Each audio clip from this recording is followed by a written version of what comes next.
ఉగ్రవాదులు మొన్న చేసినటువంటి దాడి, భారత సైనికులు వీరమరణం చెందినటువంటి సంఘటన, నలుగురు సైనికులు వీరమరణం చెందినటువంటి సంఘటన ఒక్కసారిగా అంబుష్ మీద పడిపోయి ఆ ఆయుధాలు తీసుకుని వాటితో దాడి చేసి పారిపోయినటువంటి సంఘటన ఇప్పుడు పక్కన దాని మూలాల మీదన పడుతూ ఉన్నటువంటి పరిస్థితి. అక్కడికి భారత రక్షణ మంత్రి రాజ్నాథ్ సింగ్ వెళ్ళారు.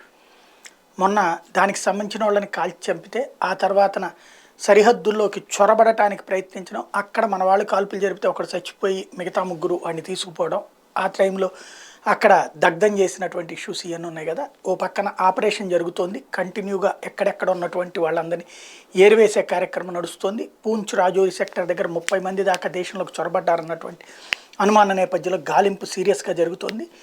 అక్కడ ఆ వ్యవహారాలు పర్యవేక్షించడానికి, గమనించడానికి, అట్లాగే అక్కడ ఉన్నటువంటి చనిపోయినటువంటి సైనిక కుటుంబాలకి పరామర్శించడంతో పాటుగా మిగతా సైనికులకు ఆత్మస్థైర్యాన్ని నింపేందుకోసం వెళ్ళినటువంటి రాజ్నాథ్ సింగ్ ఒక కీలకమైన ప్రకటన చేశారు.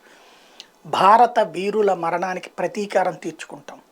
ఇది ఇప్పుడు పాకిస్తాన్ శ్రేణుల్లో వణుకు పుట్టిస్తోంది. ప్రతీకారం అనే పదం నరేంద్ర మోడీ నోట్లో వచ్చిన, రాజ్నాథ్ సింగ్ నోట్లో వచ్చిన, అమిత్ షా నోట్లో వచ్చిన, అది అక్కడ ఎన్ని తలకాయలకి ఎసరు పడుతుందో తెలియదు, ఎంత పెద్ద ఉత్పాతం జరుగుతుందో తెలియదు. అందుకే భయపడి చేస్తున్నారు.